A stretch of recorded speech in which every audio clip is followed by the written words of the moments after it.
The Bible Treasury. A monthly magazine of papers on scriptural subjects. Article 16, Volume 13, 1880 and 1881. Brief word on Genesis 17 verses 1 to 8. 1880,65. God brings good out of evil, and in every kind of the trial of our faith, He finds occasion of ministering to us, not only according to His heart but according to our own. Of this, there was none in innocence, as none in heaven.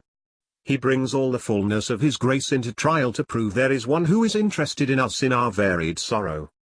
He has brought Himself nearer to our hearts in trial than at any other time, showing the perfectness of His heart of love to us. He has purged our consciences entirely. Without this, our hearts could never reflect upon all that He is. There are two characters of our intercourse with God. In Canaan, Israel dwelt in God's land; in the desert they did not. In them, God dwelt in ministering to their need, and in blessing them. Through daily life the Christian learns what God is for us in the desert. Here God especially shows His grace and mercy, but it is not quite right to rest here, in what God is to us, in ministering to our wants in the desert. Whether in the desert or in Canaan, we are with God, but it is a different thing to have God abiding with us in the desert, and we abiding with Him where He is. Christ comes down here, He bears our sicknesses and carries our sorrows. There is not a sorrow of the human heart that Christ does not enter into it, tried in all points like as we are. This wins the affections because it speaks to our hearts. Cain was in the place of what you call duty.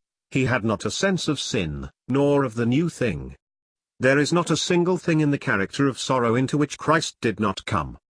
Trial ought not to be needed, but yet God has to put us through all kinds of sorrow and trial, that we may feel our need of God, so proud and self-sufficient are we. Jesus says, "Come to me, I stand wholly alone and out of the world." If you have a want, come to me. If you have found the world is toil and labor, come to me.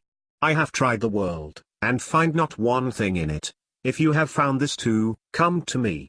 I meet self in its wants, sorrows, and trials. God comes to meet us where we are, but we are not to stop here. If a friend helps me in difficulty and supplies all my need, I do not stop here, I seek fellowship and communion with that friend. God came, and said to Abraham, "Fear not, this world is a place of fear." We want a shield. God says, "I am thy shield." We are poor. God is our reward.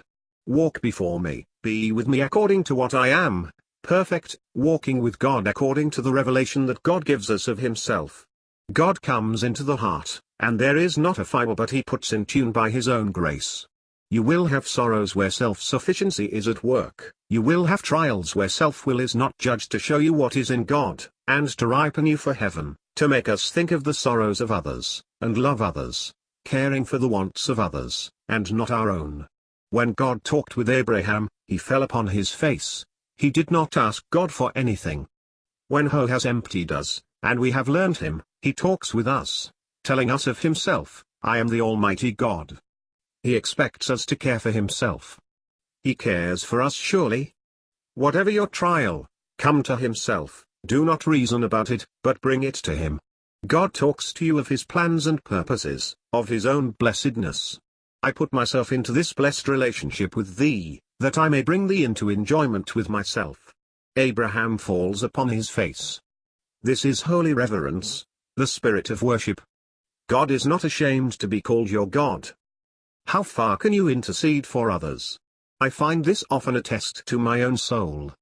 God would have us live in the knowledge of Himself, and in the blessed enjoyment of Himself, in a spirit of intercession. If I am in the presence of God, I shall fall on my face and be nothing. God is everything.